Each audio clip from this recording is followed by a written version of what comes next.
नमस्कार, आप देखना शुरू कर चुके हैं आवाज़ उत्तर प्रदेश। मेरा नाम है शशांक। आइए रुख करते हैं इस वक्त की बड़ी खबरों का। आ रही कुशीनगर से। कुशीनगर में जिला एवं सत्र न्यायालय के सामने अधिवक्ताओं ने NH 28B को कर दिया है जाम। एक महिला पुलिसकर्मी द्वारा SP से नहीं मिलने देने के बाद अधिवक्ता हैं नाराज। महिला पुलिसकर्मी के खिलाफ कार्यवाही की कर रहे थे मांग। लगभग 1 घंटे बाद SP की टेलीफोन वार्ता के बाद अधिवक्ताओं ने जाम को किया समाप्त।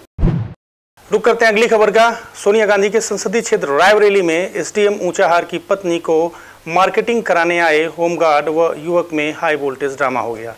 चौकी के अंदर जमकर हुआ बवाल और कई घंटों तक चला ये हाई वोल्टेज ड्रामा। होमगार्ड ने युवक पर 500 रुपये लेकर भागने का आरोप लगाया। पुलिस चौकी में युवक ने की नोटों की बौछार। शहर कोतवाली क्षेत्र के डिग्री कॉलेज चौराहा स्थित है पुलिस चौकी की घटना। क्या नाम है दादा तुम्हारा? क्या हुआ, क्या मामला रहा? अरे सामान ले रहे थे, तुरंत नोट खींच के भगाई। कौन है ये, कैसे? पता नहीं, हम तो मालूम नहीं क्या है क्या नहीं। कितने की नोट छीन के भगा? 500 की थी। आप यहाँ क्या कर रहे थे? SDM साहब के साथ आए थे फल लेने। अच्छा, रुक करते हैं अगली खबर का। अगली खबर है मुरादाबाद से। मुरादाबाद में मीडिया के सवालों पर भड़की पूनम पंडित। मुरादाबाद की तहसील बिलारी में संयुक्त किसान मोर्चा के द्वारा महापंचायत का आयोजन हुआ, जिसमें दूर दराज से आए किसान पदाधिकारियों ने महापंचायत को संबोधित किया।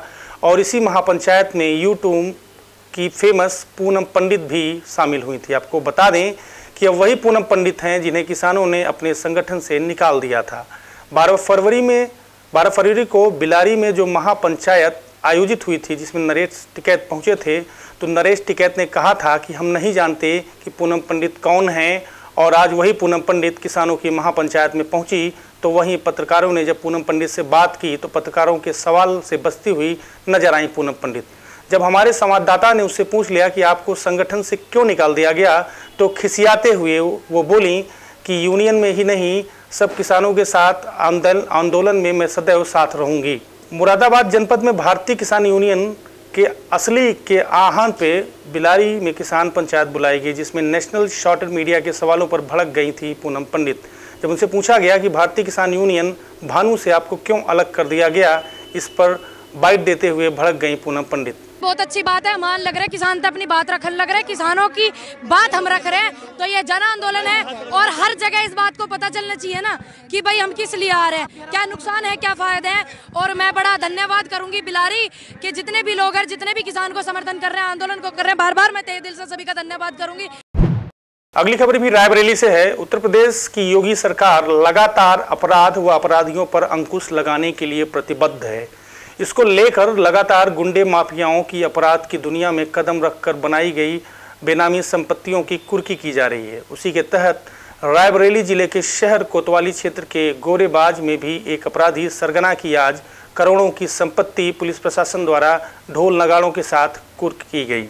ढोल नगाड़ों के साथ पुलिस बल को गौर से देखिए, ये सभी लोग अपराधी सरगना हंसराज उर्फ बब्बा की संपत्ति को कुर्क करने पहुंचे हैं। बताया जा रहा है कि अपराधी हंसराज पर 5 मुकदमे दर्ज हैं और वह अपने गिरोह का सरगना है। इस पर हत्या का प्रयास, लूट, ST व गैंगस्टर आदि के मुकदमे दर्ज थे, जिस पर यह वंचित चल रहा था। बताया जा रहा है कि इसने अपराध की दुनिया में कदम रखकर बहुत सारी बेनामी संपत्ति बनाई थी, जिसे न्यायालय के आदेश पर आज 2 मंजिला मकान व एक पल्सर गाड़ी को कुर्क किया गया है, जिसकी बाजार कीमत 1 करोड़ के ऊपर बताई जा रही है। सर, कुर्की हुई है, कौन शख्स है, कितने मुकदमे थे, क्या क्या चीज कुर्क किया गया है?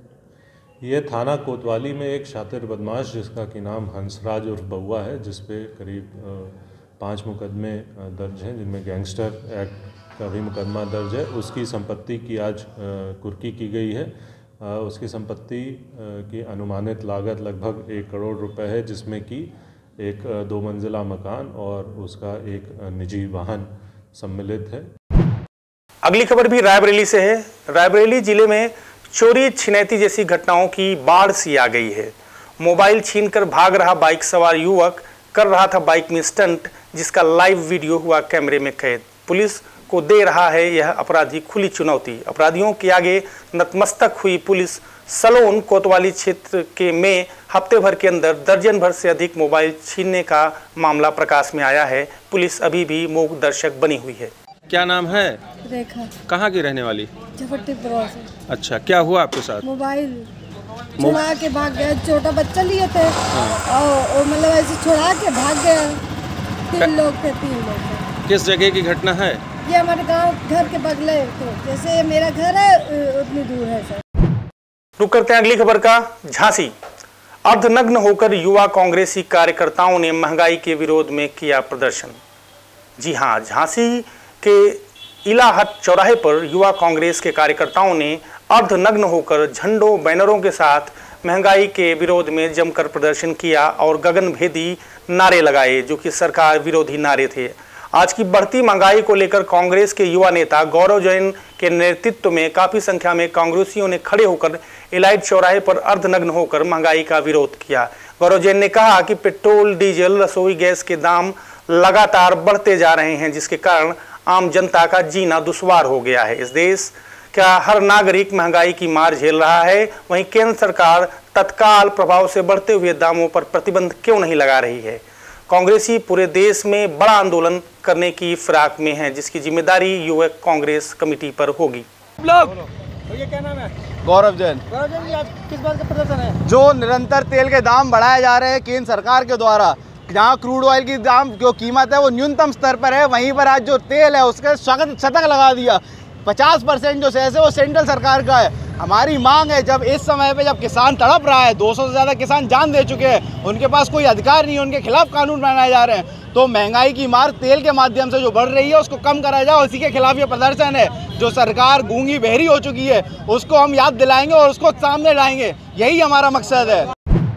अगली खबर आ रही है कुशीनगर से। कुशीनगर में ड्यूटी से वापस लौट रहे पुलिस के जवानों हेड कांस्टेबल की ट्रैक्टर की चपेट में आने से हुई दर्दनाक मौत।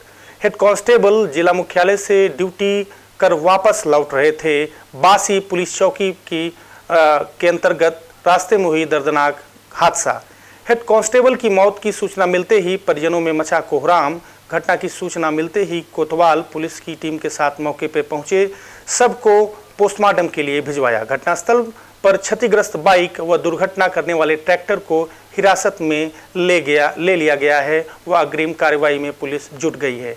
मऊ जनपद निवासी मृतक हेड कांस्टेबल शुभनाथ राय पडरौना कोतवाली की यूपी बिहार बॉर्डर पर स्थित वासी चौकी पर थे तैनात। अगली खबर भी है कुशीनगर से।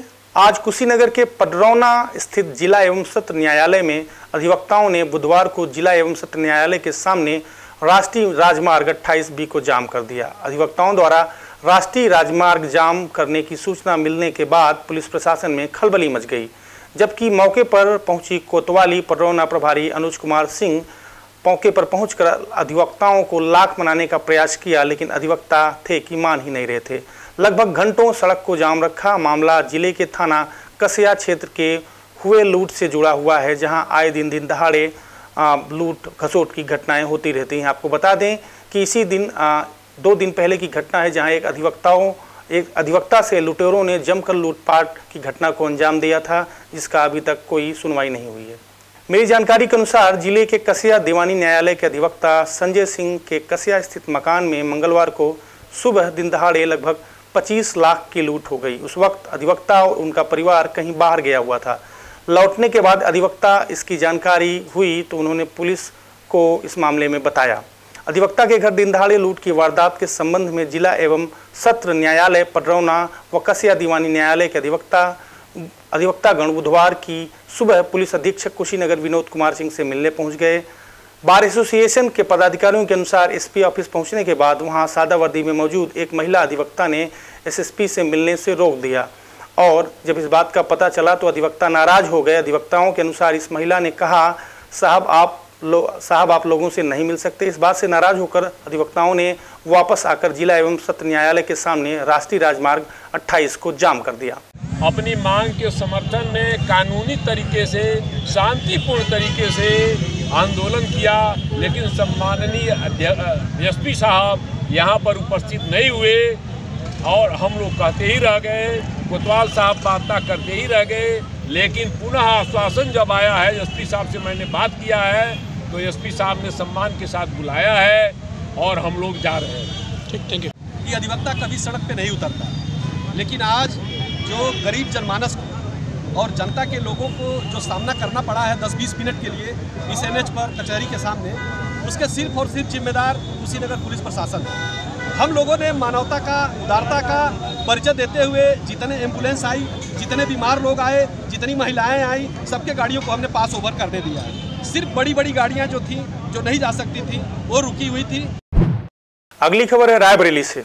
रायबरेली यूपी पुलिस की ठाएं के बाद अब धाएं की तैयारी में है। जी हां, महिला पुलिस कर्मियों के साथ बीट के दरोगा एवं सिपाहियों को शस्त्र चलाने, खोलने व बंद करने की जो है ट्रेनिंग दी जा रही है। बछरावा थाने में थानाध्यक्ष राजेश कुमार ने थाने से दरोगा व सिपाही को दी शस्त्र चलाने की ट्रेनिंग। रायबरेली से ही अगली खबर आ रही है, जहां किसानों द्वारा रेल रोको अभियान को लेकर रायबरेली जिला प्रशासन सतर्क हो गया है। रेलवे स्टेशन में आला अधिकारियों का लगा जमावड़ा, भारी संख्या में पुलिस बल है मौजूद। सिटी मजिस्ट्रेट व शहर कोतवाली सहित पूरी टीम ने रेलवे स्टेशन का किया निरीक्षण। कृषि बिल को लेकर लगातार आंदोलनरत हैं किसान। रायबरेली के ही एक अन्य खबर में मंजिल उन्हें को मिलती है जिनके सपनों में जान होती है, पंख से कुछ नहीं होता, हौसलों में उड़ान होती है। जी हाँ, ये पंक्तियां रायबरेली के उस लाल के लिए एकदम सटीक बैठती हैं जिसने गरीबी को आड़ों हाथे न लेते हुए अपने मिशन पर लगा रहा और कल आए UPPCS के रिजल्ट में 38वीं रैंक लाकर डिप्टी कलेक्टर के पद पर चयनित हो गया। उसके चयन के बाद रायबरेली में जमकर खुशियां मनाई जा रही हैं। रायबरेली शहर के मिलेरिया थाना क्षेत्र के प्रगतिपुरम में रहने वाले शिवम सिंह ने धमाल कर दिया है। जी हां, शिवम ने UPSC की परीक्षा में 38वीं रैंक लाकर माता पिता के साथ रायबरेली जिले को भी गौरव प्रदान करने का काम किया है। शिवम सिंह के पिता विकास भवन के बाहर एक छोटी सी स्टेशनरी की दुकान चलाकर अपने परिवार का भरण पोषण करते हैं। शिवम के पिता ने कभी गरीबी व मजदूरी में अपनी पढ़ाई आगे नहीं कर पाई, लेकिन उन्होंने अपने बेटे के सामने इस गरीबी को मजबूरी नहीं बनने दिया और आज उनका छोटा बेटा शिवम SDM के पद पर चयनित हो गया है। रिजल्ट आने के बाद शिवम के घर से लेकर उसके पिता की दुकान तक खूब मिठाइयाँ बट रही हैं। वहीं शिवम व उसके पिता से खास बातचीत की है हमारे संवाददाता। आइए सुनाते हैं आपको। मैं यहीं से जो है प्रगतिपुरम में घर है हमारा, और छोटा सा घर है, बस यही दोनों लोग हैं हमारे, शिवम और शुभम। ये दोनों लोग पढ़े हैं। आज इनको जो है पहले अटेम्प्ट में इनको जो है PCS डिप्टी कलेक्टर का पद मिल गया है। बस सबसे बड़ी खुशी हमारे लिए यही है कि सब लोग अच्छे से रहें, पढ़ाई लिखाई करें, बढ़िया अच्छे से रहें। बस मैंने अभी कल जो हाल ही में PCS 19 की जो परीक्षा का परिणाम आया है, इसमें 38 रैंक हासिल की है, डिप्टी कलेक्टर पद मिला है और ये मेरा पहला प्रयास था और इसका श्रेय मैं अपने माता पिता और सारे ही जितने भी मेरे रिश्तेदार हैं और मेरे दोस्त हैं उनको देना चाहूँगा। अगली खबर है कानपुर से। कानपुर के उन्नाव के असोहा में हुई घटना के बाद कम्युनिस्ट पार्टी के प्रदेश सरकार पर सवाल खड़े कर दिए गए हैं। कम्युनिस्ट पार्टी की पूर्व सांसद सुभाषिनी अली ने इस घटना पर चिंता जाहिर करते हुए कहा कि प्रदेश में ऐसी घटनाएं रोज हो रही हैं, प्रदेश में इस तरह की घटनाएं हो रही हैं, लेकिन सरकार अपने एजेंडे पर लगी हुई है। आपको बता दें कि बीते बुधवार को उन्नाव के असोहा गांव की रहने वाली 3 दलित लड़कियों के हाथ पांव बंधे हुए मिले थे। सूचना मिलने पर परिजन और ग्रामीण मौके पर पहुंचे, लेकिन तब तक 2 लड़कियों की घटनास्थल पर ही मौत हो चुकी थी, जबकि एक लड़की बेहोशी की हालत में पाई गई। बेहोश लड़की को पहले कानपुर के हैलट अस्पताल भेजा गया, लेकिन जब हालत में सुधार ना हुआ तो उसे रेजेंसी अस्पताल में भर्ती कराया गया। उन्नाव की इस लड़की की रेजेंसी में देखने पहुंची कम्युनिस्ट पार्टी की पूर्व सांसद सुभाषिनी अली ने प्रदेश सरकार को आड़े हाथे लेते हुए कहा कि उत्तर प्रदेश में रोज ऐसी घटनाएं सामने आ रही हैं, लेकिन सरकार इस तरह की घटनाओं को ध्यान ना देते हुए अपने एजेंडे पर कायम है। यह मामला कहीं न कहीं तंत्र मंत्र से जुड़ा हुआ हो सकता है, क्योंकि इस समय समाज में अंधविश्वास का बोलबाला है और सरकार अंधविश्वास को बढ़ावा देने का काम कर रही है, लेकिन उत्तर प्रदेश पुलिस सुरक्षा लोगों की सुरक्षा नहीं कर पा रही है। कानून व्यवस्था पूरी तरीके से लचर हो चुकी है। उन्होंने इस घटना पर सवाल उठाया कि यह बहुत बड़ा कांड है, लड़कियों ने खुद अपने हाथ नहीं बांधे, एक आदमी 3 लड़कियों के हाथ अकेले नहीं बांध सकता। उन्होंने सरकार पर उंगली उठाते हुए कहा कि इस मामले में शासक दल से जुड़ा कोई पकड़ा जाता है तो नई कहानी बना दी जाएगी व मामले में लीपापोती कर दी जाएगी। कहाँ पे आई हैं और क्या घटना सामने आई? देखिए, सुबह सुबह पता चला कि बहुत ही विभत्स घटना उन्नाव की है, जिसमें 3 बच्चियां खेत में पाई गई। में 2 मर चुकी थी, एक बहुत सीरियस है। अभी अस्पताल से भी पता चला है कि वो वेंटिलेटर पर है और इसलिए किसी को देखने के लिए भी नहीं जाने दे रहे हैं। तो मैं भी नियम का पालन करती हूँ, लेकिन ये है मतलब चिंता का विषय है, आक्रोश का विषय है कि हमारे उत्तर प्रदेश में रोज़ रोज़ रोज़ रोज़ ऐसा क्यों हो रहा है। कहीं लड़कियों का बलात्कार, कहीं उनकी हत्या, कहीं जादू टोना। आखिर क्या हो रहा है इस प्रदेश में जो ये चीज़ें इतनी बढ़ रही हैं। मुझे लगता है कि जो सरकार को काम करना चाहिए, मतलब लोगों की सुरक्षा, लोगों को मतलब जो न्याय है न्याय मिले। अगली खबर है संभल से। यूपी के संभल से बड़ी खबर सामने आ रही है, जहां संपत्ति को लेकर भाई भाई दुश्मन बन बैठे हैं।